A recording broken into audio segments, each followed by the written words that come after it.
గురూజీ 72 గంటల్లోనే ఫోన్ లోని అద్భుతమైన జ్యోతిష్య పరిష్కారం చూపిస్తారు. నమ్మండి, నమ్మకపోండి, ఇది నిజం. శ్మశాన కాళి రుద్ర చౌడీదేవి ఆరాధకులు నంబర్ 1 వశీకరణ స్పెషలిస్ట్. గురూజీ మనిషి పుట్టుక నుండి చనిపోయే వరకు వచ్చే అన్ని క్లిష్టమైన సమస్యలకు పరిష్కారం ఇక్కడ లభిస్తుంది. విద్య, ఉద్యోగం, వ్యవహారం, స్త్రీ ప్రేమ, పెళ్లి, సంతానం, స్త్రీ పురుష వశీకరణం, భూవశం, భార్యాభర్తల కలహాలు, కోర్టు సమస్యలు, విడాకుల సమస్యలు, చేతబడి, అప్పుల బాధ, ఇంకా మీకు ఎలాంటి సమస్యలు ఉన్నా 72 గంటల్లోనే శాశ్వత పరిష్కారం చేయబడును. ఓం సదాశివ సమారంభాం వ్యాస శంకర మధ్యమాం అస్మదాచార్య పర్యంతాం వందే గురు పరంపరాం. జ్యోతిష్ శాస్త్రాన్ని భావితరాల వారికి ప్రసాదించిన ఋషుల యొక్క పాదపద్మాలకి నమస్కారం చేసుకుంటూ, అలాగే నాకు ఈ జ్యోతిష విద్యను నేర్పిన గురువర్యులు జ్యోతిష బ్రహ్మ కీర్తిశేషులు శ్రీ ఏరంకి సూర్యనారాయణమూర్తి గారు, సూర్యశ్రీ దైవజ్ఞ గారి యొక్క పాదపద్మాలకి నమస్కారం చేసుకుంటూ, ఓం శ్రీ మహాగణాధిపతి నమః, శ్రీ గురుభ్యో నమః, హరి ఓం. వీక్షకులందరికీ నమస్కారం. ఆగస్టు నెల 24వ తారీఖు లగాయతు ఆగస్టు 30 వరకు ఉండేటువంటి గ్రహగతుల ఆధారంగా ద్వాదశ రాసుల వారికి ఈ వారం ఏ విధమైనటువంటి శుభాశుభ ఫలితాలు కలగబోతూ ఉన్నాయో ఈ కార్యక్రమం ద్వారా తెలుసుకుందాం. అందులో భాగంగా ఈ వారం ఉండేటువంటి గ్రహస్థితిని గనక గమనిస్తే, ఈ వారంలో మిథున రాశి యందు గురుగ్రహం యొక్క సంచారము, అలాగే కర్కాటక రాశి యందు బుధ శుక్రుల యొక్క సంచారము, సింహరాశి యందు రవికేతువులు, కన్యారాశి యందు కుజుడు, అలాగే కుంభరాశి యందు రాహువు, మీనమందు శనేశ్వరుడు వక్రించి సంచారం చేస్తూ ఉన్నారు. చంద్రుడు ఈ వారంలో సింహం, కన్య, తుల, వృశ్చిక రాశులు యందు సంచరించబోతూ ఉన్నారు. ఇటువంటి పరిస్థితుల్లో ద్వాదశ రాశుల వారికి ఏ విధమైనటువంటి ఫలితాలు కలగబోతున్నా తెలుసు. కుంభరాశి వారికి ఈ వారం సాధారణమైనటువంటి గ్రహస్థితి గోచరిస్తూ ఉన్నది. 6వ స్థానమందు ఉన్నటువంటి బుధుడు యోగిస్తున్నారు, 5వ స్థానమందు ఉన్నటువంటి గురుడు యోగిస్తున్నారు. ఈ వారంలో ఉండేటువంటి చంద్రుడు చాలా అనుకూలంగా ఉన్నారు. ఈ 3 గ్రహాలు ఈ రాశి వారికి అనుకూలమైనటువంటి గ్రహాలు. ఇది ఇక్కడ 7వ స్థానమందు ఉన్నటువంటి రవి గాని, అష్టమ కుజుడు గాని, ఇవి ప్రధానంగా ఇబ్బంది పెట్టే గ్రహాలు. అష్టమ కుజుడు, 7వ రవి, జన్మ రాహువు, ఏలినాటి శని. అంటే ఈ 4 గ్రహాలు 4 దిక్కుల నుండి మనల్ని ఇబ్బంది పెడుతున్నాయా అన్నట్టుగా కొంత ప్రెషర్ పెరుగుతూ ఉంటుంది. తేజో హానిర్మతిర్భ్రంశో మనఃపీడ భయంతదా అన్నది శాస్త్రం. అలాగే దారిద్ర్యం, దేహపీడాంచ అన్నారు. అంటే ఇక్కడ ఖర్చు, అది ఈ గ్రహస్థితి వల్ల మెయిన్ వచ్చేది ఖర్చు. అంటే మనం భరించలేనటువంటి విధంగా ఖర్చు పెరుగుతూ ఉండడం. మనం 1 రూపాయో 10 రూపాయలో ఖర్చు అవుతుంది అనుకున్నటువంటి చోట 100 రూపాయలు ఖర్చు పెట్టవలసి రావడం. తీరా ఈ ఖర్చు పెట్టాక ఇదేం మనకి పనికొచ్చేది కాదు, మన డబ్బు మనం పోగొట్టుకున్నామని రియలైజ్ అయిన తర్వాత బాధపడటం తప్పితే ఏం చేసేది ఉండదు. ఇక్కడ ప్రధానంగా కుంభరాశి వారు మనకి కానటువంటిది, మనకి తెలియనటువంటిది, మనకి అక్కర్లేనటువంటి వాటి మీద ధనాన్ని ఖర్చు పెట్టకూడదు. ఇది ప్రధానంగా గుర్తుపెట్టుకోవాలి. 7వ స్థానమందు రవి, సామంత జన విద్వేష ధారాపీడా సుతామయ. ప్రతి ఒక్కరూ ప్రతికూలంగానే ఉంటారు. నువ్వు చేసే పని తప్పు, నీ పని వల్ల నీకు ఏ విధమైన ఉపయోగం లేదు, శ్రమ, ఖర్చు, ఎనర్జీ ఇవన్నీ కూడా ఖర్చు అయిపోతున్నాయి అని పక్క వాళ్ళు చాలా హితవు పలుకుతారు, కానీ వినరు. కుంభరాశి వారు పెడచెవిన పెడతారు, దానివల్ల ఇబ్బందులు పడతారు. కాబట్టి నిశ్చితంగా బుర్ర పెట్టి ఆలోచించండి. ఈ పని మనకి ఇష్టమే, ఓకే, కానీ దీనివల్ల ఏదైనా ఉపయోగం ఉందా, దీనివల్ల ఏదైనా 1 రూపాయి వస్తుందా, లేదా మనకి ఏదైనా పేరు వస్తుందా, ఇటువంటివి ఆలోచించుకోండి. ఎందుకంటే కుటుంబ సభ్యుల యొక్క సపోర్ట్ కనబడడం లేదు, బంధుమిత్రాదుల యొక్క సపోర్ట్ కనబడడం లేదు. మీరు ఖర్చు పెట్టే డబ్బు వల్ల జనం మీ దగ్గరికి చేరుతున్నారు. ఈ విషయాలను దృష్టిలో పెట్టుకోండి. ఆర్థికంగా బలంగా ఉండడానికి ప్రయత్నం చేయండి.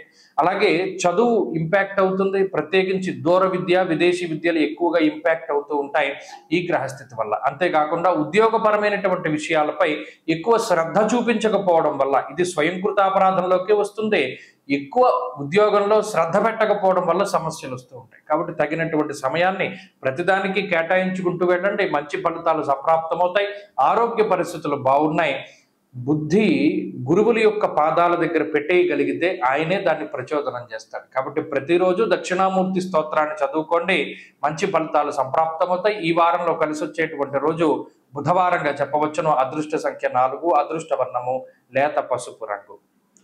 ఓం సదాశివ సమారంభాం వ్యాస శంకర మధ్యమాం అస్మదాచార్య పర్యంతాం వందే గురు పరంపరాం. జ్యోతిష్ శాస్త్రాన్ని భావితరాల వారికి ప్రసాదించిన ఋషుల యొక్క పాదపద్మాలకి నమస్కారం చేసుకుంటూ, అలాగే నాకు ఈ జ్యోతిష విద్యను నేర్పిన గురువర్యులు జ్యోతిష బ్రహ్మ కీర్తిశేషులు శ్రీ ఏరంకి సూర్యనారాయణమూర్తి గారు, సూర్యశ్రీ దైవజ్ఞ గారి యొక్క పాదపద్మాలకి నమస్కారం చేసుకుంటూ ఓం శ్రీ మహాగణాధిపతి నమః, శ్రీ గురుభ్యో నమః, హరి ఓం. వీక్షకులందరికీ నమస్కారం. ఆగస్టు నెల 24వ తారీఖు లగాయతు ఆగస్టు 30 వరకు ఉండేటువంటి గ్రహగతుల ఆధారంగా ద్వాదశ రాసుల వారికి ఈ వారం ఏ విధమైనటువంటి శుభాశుభ ఫలితాలు కలగబోతూ ఉన్నాయో ఈ కార్యక్రమం ద్వారా తెలుసుకుందాం. అందులో భాగంగా ఈ వారం ఉండేటువంటి గ్రహస్థితిని గనక గమనిస్తే, ఈ వారంలో మిథున రాశి యందు గురుగ్రహం యొక్క సంచారము, అలాగే కర్కాటక రాశి యందు బుధ శుక్రుల యొక్క సంచారము, సింహరాశి యందు రవికేతువులు, కన్యారాశి యందు కుజుడు, అలాగే కుంభరాశి యందు రాహువు, మీనమందు శనేశ్వరుడు వక్రించి సంచారం చేస్తూ ఉన్నారు. చంద్రుడు ఈ వారంలో సింహం, కన్య, తుల, వృశ్చిక రాశులు యందు సంచరించబోతూ ఉన్నారు. ఇటువంటి పరిస్థితుల్లో ద్వాదశ రాశుల వారికి ఏ విధమైనటువంటి ఫలితాలు కలగబోతున్నా తెలుసు. కుంభరాశి వారికి ఈ వారం సాధారణమైనటువంటి గ్రహస్థితి గోచరిస్తూ ఉన్నది. 6వ స్థానమందు ఉన్నటువంటి బుధుడు యోగిస్తున్నారు, 5వ స్థానమందు ఉన్నటువంటి గురుడు యోగిస్తున్నారు. ఈ వారంలో ఉండేటువంటి చంద్రుడు చాలా అనుకూలంగా ఉన్నారు. ఈ 3 గ్రహాలు ఈ రాశి వారికి అనుకూలమైనటువంటి గ్రహాలు. ఇది ఇక్కడ 7వ స్థానమందు ఉన్నటువంటి రవి గాని, అష్టమ కుజుడు గాని, ఇవి ప్రధానంగా ఇబ్బంది పెట్టే గ్రహాలు. అష్టమ కుజుడు, 7వ రవి, జన్మ రాహువు, ఏలినాటి శని. అంటే ఈ 4 గ్రహాలు 4 దిక్కుల నుండి మనల్ని ఇబ్బంది పెడుతున్నాయా అన్నట్టుగా కొంత ప్రెషర్ పెరుగుతూ ఉంటుంది. తేజోహ నిర్మతిర్భ్రంశో మనఃపీడ భయంతదా అన్నది శాస్త్రం. అలాగే దారిద్ర్యం, దేహపీడాంచ అన్నారు. అంటే ఇక్కడ ఖర్చు, అది ఈ గ్రహస్థితి వల్ల మెయిన్ వచ్చేది ఖర్చు.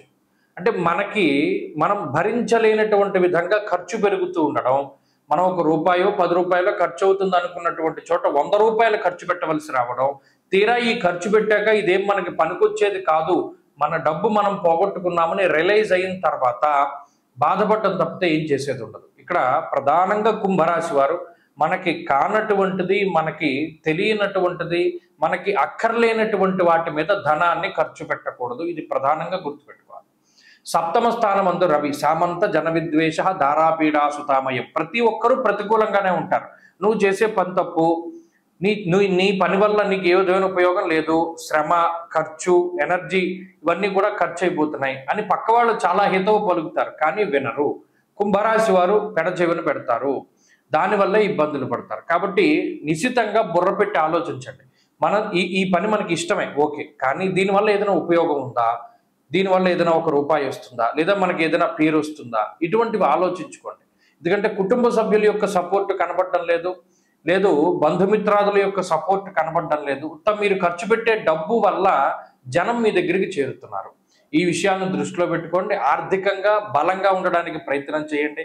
అలాగే చదువు ఇంపాక్ట్ అవుతుంది, ప్రత్యేకించి దూర విద్య, విదేశీ విద్యలు ఎక్కువగా ఇంపాక్ట్ అవుతూ ఉంటాయి ఈ గ్రహస్థితి వల్ల. అంతేకాకుండా ఉద్యోగపరమైనటువంటి విషయాలపై ఎక్కువ శ్రద్ధ చూపించకపోవడం వల్ల ఇది స్వయంకృతాపరాధంలోకి వస్తుంది. ఎక్కువ ఉద్యోగంలో శ్రద్ధ పెట్టకపోవడం వల్ల సమస్యలు వస్తూ ఉంటాయి. కాబట్టి తగినటువంటి సమయాన్ని ప్రతిదానికి కేటాయించుకుంటూ వెళ్ళండి. మంచి ఫలితాలు సంప్రాప్తమవుతాయి. ఆరోగ్య పరిస్థితులు బాగున్నాయి. బుద్ధి గురువుల యొక్క పాదాల దగ్గర పెట్టేయగలిగితే ఆయనే దాన్ని ప్రచోదనం చేస్తాడు. కాబట్టి ప్రతిరోజు దక్షిణామూర్తి స్తోత్రాన్ని చదువుకోండి, మంచి ఫలితాలు సంప్రాప్తమవుతాయి. ఈ వారంలో కలిసి వచ్చేటువంటి రోజు బుధవారంగా చెప్పవచ్చును. అదృష్ట సంఖ్య 4, అదృష్ట వర్ణము లేత పసుపు రంగు.